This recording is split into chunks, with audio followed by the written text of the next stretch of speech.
남자와 여자는 차이점이 많은데 그 대표적인 차이가 다음과 같다고 말합니다. 남자는 꼭 필요한 물건 10만 원짜리를 20만 원에 사온다. 그러나 여자는 전혀 필요하지 않은 물건 20만 원짜리를 10만 원에 사온다. 화장실에서 남자가 필요한 것은 칫솔, 치약, 면도기, 면도크림, 비누, 수건 등등 6가지다. 그러나 여자는 대부분의 남자들이 모르는 437종류의 것들을 필요로 한다. 남자가 외출할 준비가 되었다고 하면 실제로 나갈 준비가 다 된 것이다. 그러나 여자가 외출할 준비가 되었다고 하면 실제로는 씻기와 화장하기, 옷 고르기 등을 제외한 나머지가 끝났다는 것이다. 여자는 이틀에 한 번씩 세탁기를 돌린다. 그러나 남자는 속옷의 화학 성분이 바뀌기 전까지 입고 또 입고 거꾸로 입고 뒤집어 입고 덜 더러운 걸로 바꿔서 갈아입고 구멍 나면 2개 입어서 가리고 더 이상 입을 것이 없을 때 비로소 동네 세탁소로 향한다. 남자는 우연히 거울 앞을 지나치면 그때 자신의 모습을 들여다본다. 그러나 여자는 반사되는 모든 물건 앞에서 자신의 모습을 보려고 애를 쓴다. 예를 들면 거울, 자동차 백미러, 창문, 숟가락 등등이다. 숟가락도 뒤집어 보면서 자기 모습을 들여다본다는 거예요. 남자는 중요한 약속이나 안부를 묻기 위해 가끔 전화를 사용한다. 그러나 여자는 하루 종일 함께 지낸 친구 사이인데도 자기 전에 2시간 이상 통화한다. 여러분, 지금까지의 얘기를 공감하십니까?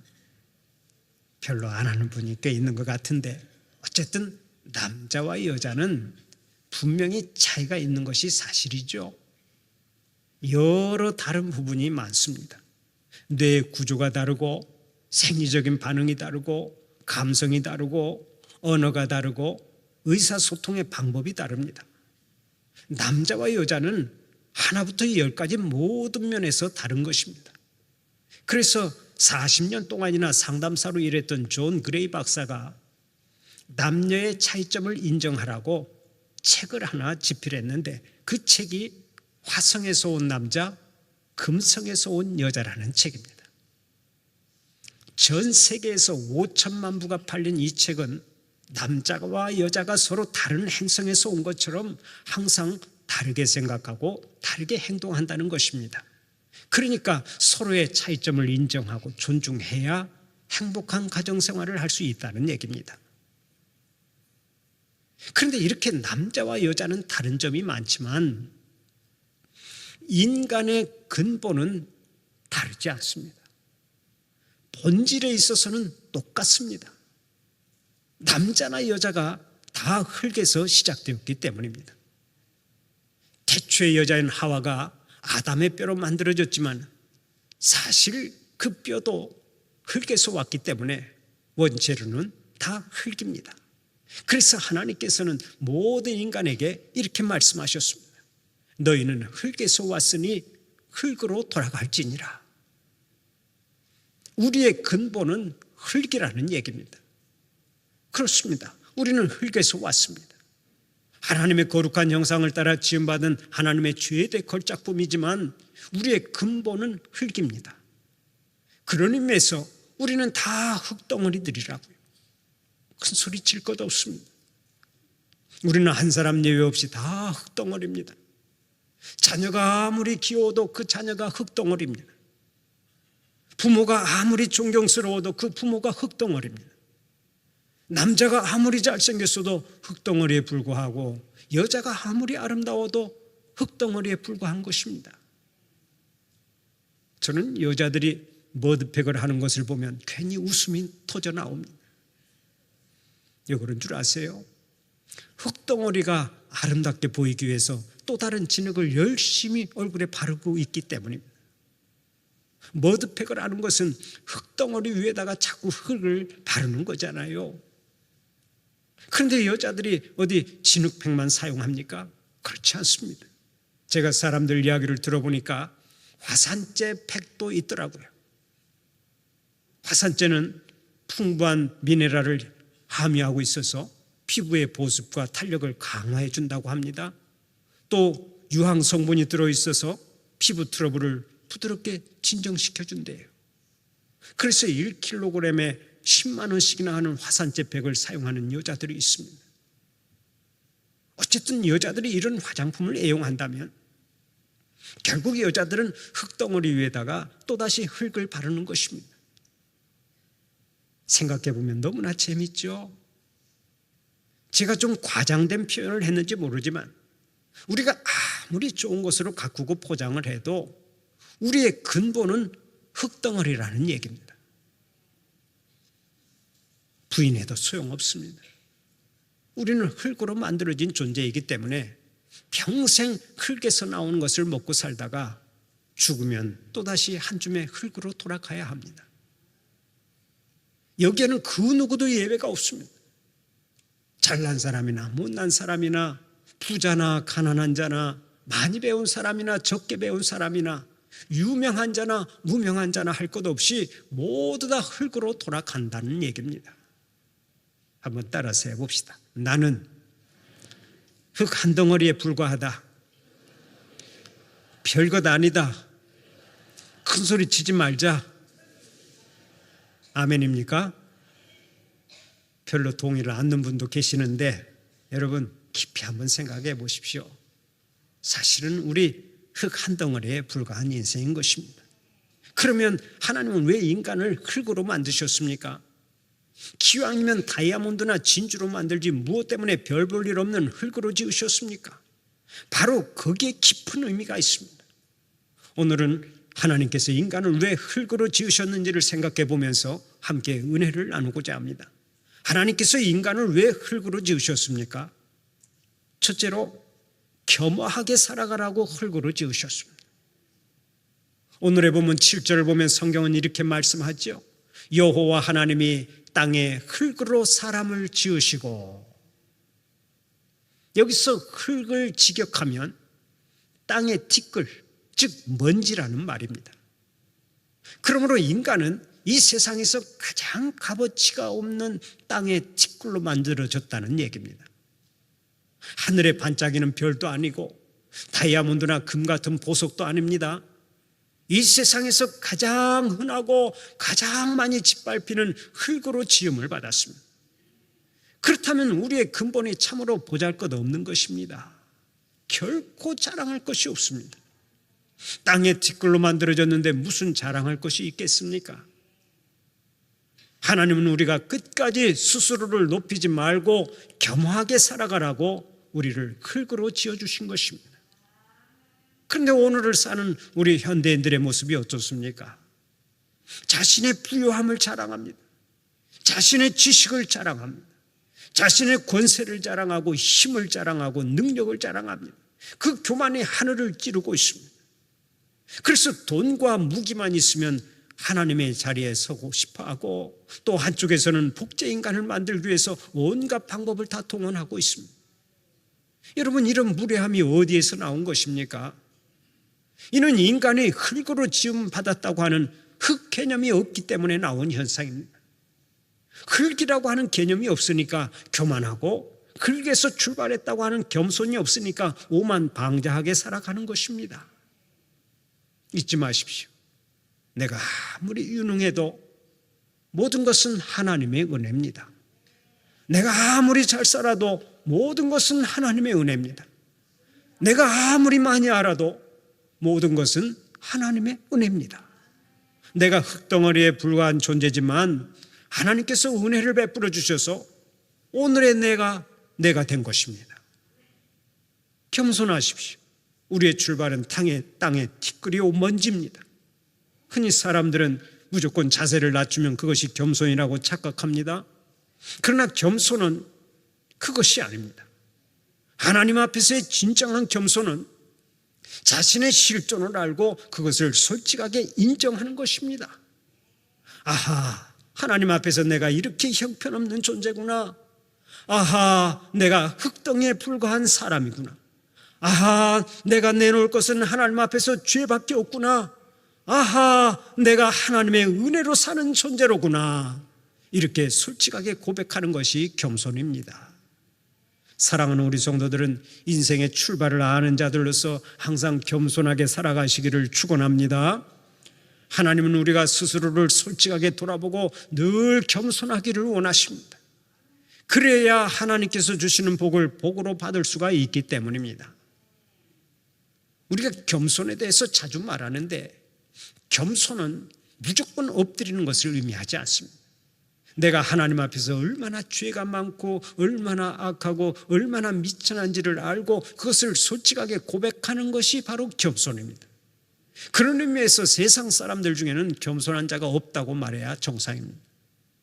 자신이 하나님 앞에서 어떤 존재인지를 솔직하게 볼 수가 없기 때문에 그렇습니다. 우리의 출발은 흙덩어리입니다. 그것도 하나님의 손에 의해서 시작되었습니다. 그러므로 하나님 앞에서 우리는 늘 겸손해야 합니다. 내 마음대로 살아서는 안 됩니다. 하나님은 우리의 창조주이십니다. 하나님만이 우리 인생의 주인이십니다. 하나님만이 영광을 받으셔야 합니다. 마지막까지 인생의 주인 되신 하나님을 바라보며 겸손하게 살아서 하나님의 영광을 높이 드러내는 여러분들이 되시기를 축원합니다. 두 번째로 하나님의 은총에 늘 감사하며 살아가라고 우리를 흙으로 지어주셨습니다. 하나님께서는 우리를 흙으로 만드셨습니다. 그런데 오늘 우리의 모습이 어떻습니까? 보잘것없는 흙에서 시작했지만 지금은 이 세상에서 가장 귀중한 존재가 되었습니다. 흔히 사람들은 꽃이 아름답다고 말합니다. 야, 이 장미꽃 좀 봐라. 얼마나 아름답냐. 야, 이 벚꽃 좀 봐라. 얼마나 흐드러지게 피어서 이렇게 아름답냐. 우리는 하나같이 꽃을 보고 아름답다고 말합니다. 그렇습니다. 꽃은 그 어떤 꽃이라 해도 다 아름답습니다. 이름 없는 들꽃도 아름답고 화원에 핀 꽃도 아름답고 순천만 정원에 핀 꽃도 아름답고 교회 강단 위에 장식된 꽃도 아름답습니다. 그러나 하나님께서 보실 때는 이 세상의 그 어느 꽃보다 더 아름다운 존재가 바로 인간인 줄 믿으시기 바랍니다. 하나님의 형상대로 지음받은 인간보다 더 아름다운 존재가 없는 것입니다. 저희 집에도 꽃나무가 많습니다. 제 아내가 꽃을 얼마나 좋아하는지 박혀놓고 화원이 생긴 지 아주 오래되었습니다. 화분이 베란다에 꽉 찼는데 계속해서 꽃을 들여오는 바람에 한때는 거실까지 점령한 적이 있습니다. 꽃이 많으니까 좋기는 한데 제가 서재에서 설교 준비를 하고 있으면 자꾸 불러냅니다. 여보, 이리 좀 나와서 이 꽃 좀 보시오. 얼마나 아름다운지 모르겠어요. 그때마다 제가 나가서 뭐라고 하는지 아십니까? 항상 이렇게 말합니다. 여보, 당신이 훨씬 아름답소. 당신이 살아있는 꽃 아니요, 당신과 자녀들이 살아있는 꽃이고 그래서 더 아름다운 것이요. 제가 점수 따려고 하는 말이 아닙니다. 사실이 그렇습니다. 하나님의 형상대로 지음받은 인간이 더 아름답지 어찌 꽃이 더 아름다울 수 있습니까? 미천한 흙덩이에서 시작했는데 하나님의 은혜로 가장 아름다운 존재가 된 것입니다. 이것이 얼마나 감사한 일입니까? 여기에다가 하나님은 우리에게 참으로 귀한 가정을 주셨습니다. 부모님과 사랑하는 자녀들을 통해서 천국 생활을 경험케 하십니다. 귀한 성도들을 붙여주셔서 거룩한 주의 일을 행하게 하십니다. 창조의 능력을 주셨습니다. 지금도 세상을 다스리게 하십니다. 하나님의 뜻을 펼쳐나가게 하십니다. 필요한 것을 다 채워주십니다. 사랑의 열매를 주십니다. 그리고 죽어도 영원히 사는 복을 주셨습니다. 여러분, 이보다 더 놀라운 은혜가 어디 있습니까? 한 줌의 흙덩이에 불과한 우리에게 하나님께서는 말할 수 없는 복을 주신 것입니다. 사랑하는 우리 성도들은 이 은혜에 항상 감사하시기를 바랍니다. 감사가 차고 넘쳐나시기를 바랍니다.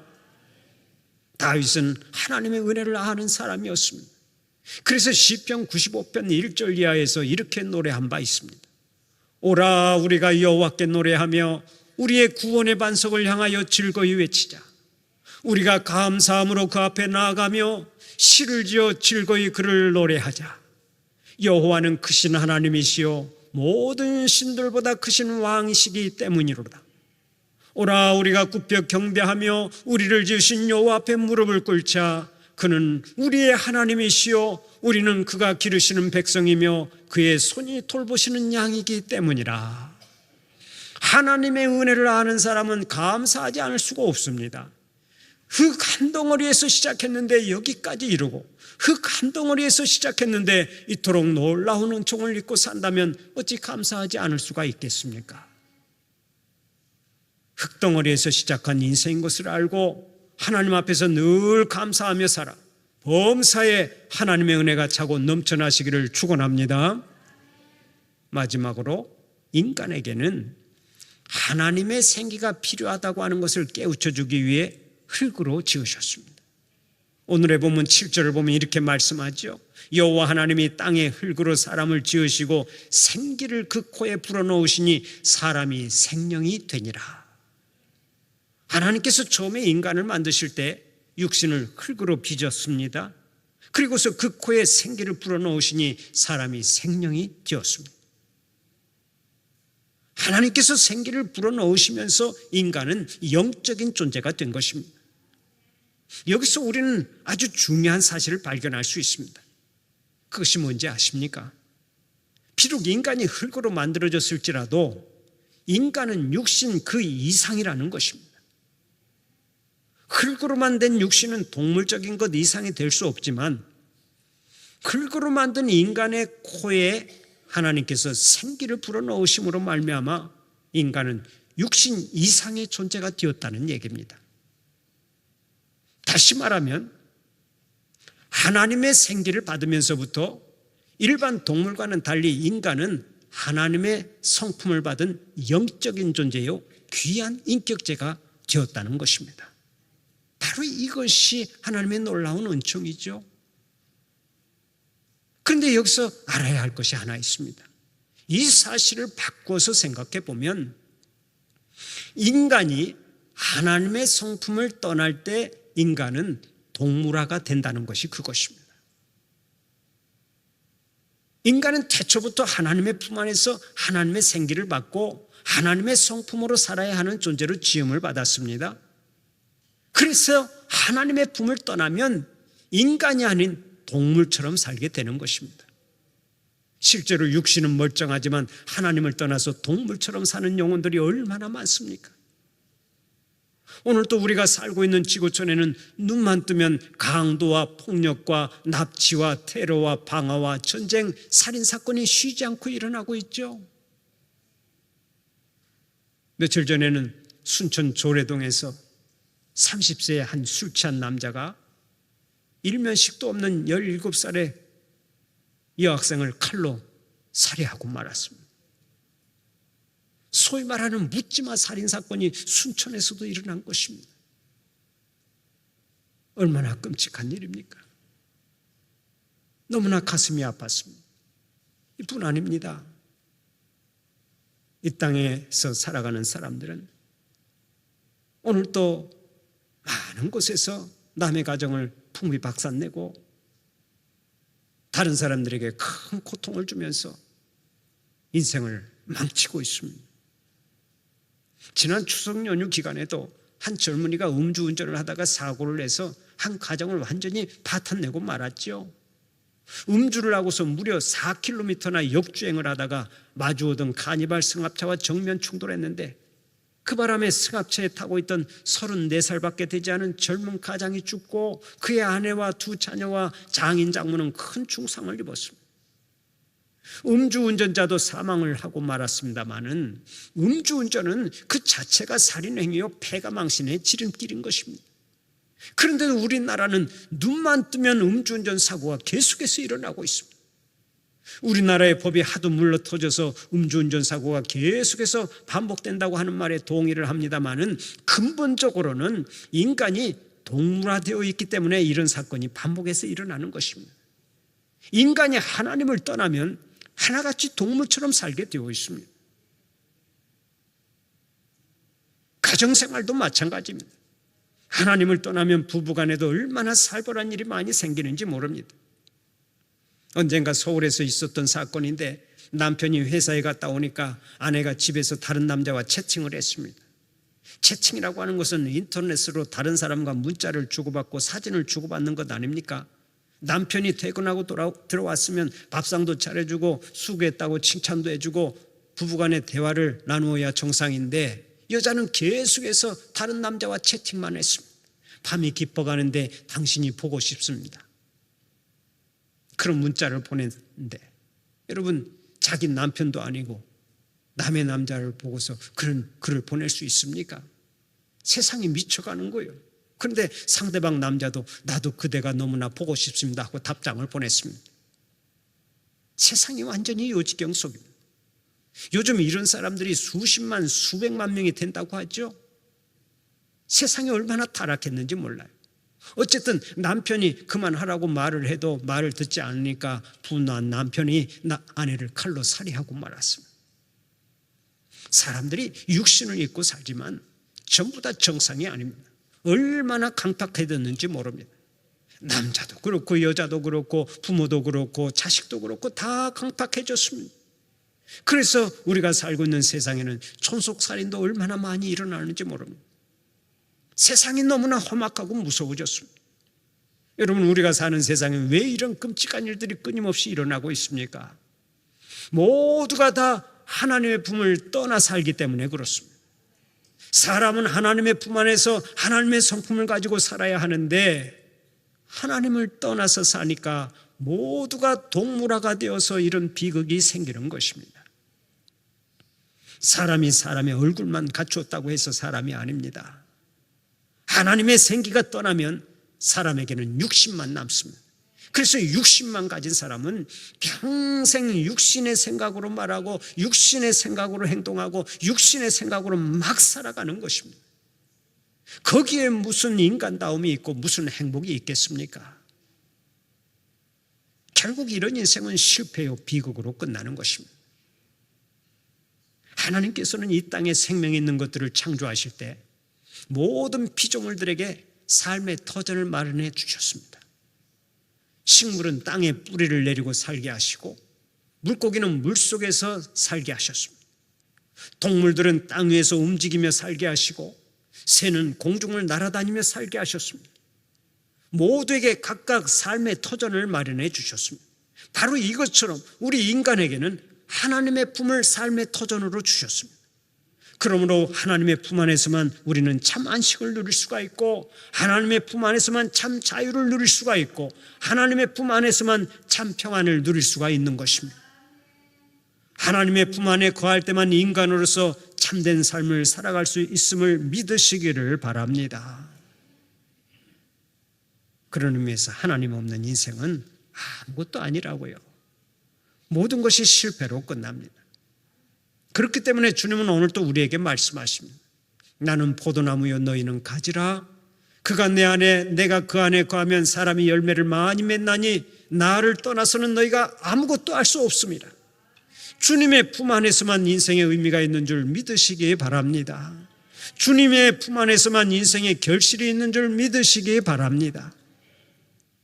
인간은 흙으로 지음받았습니다. 그래서 항상 흙덩어리 인생인 것을 인정하고 살아야 합니다. 사랑하는 우리 성도들은 먼저 흙으로 지음받았다고 하는 것을 인정하고 항상 겸손하게 살아가시기를 바랍니다. 인생이 한 줌의 흙에서 시작되었다고 하는 것을 인정하고 범사에 감사하며 살아가시기를 바랍니다.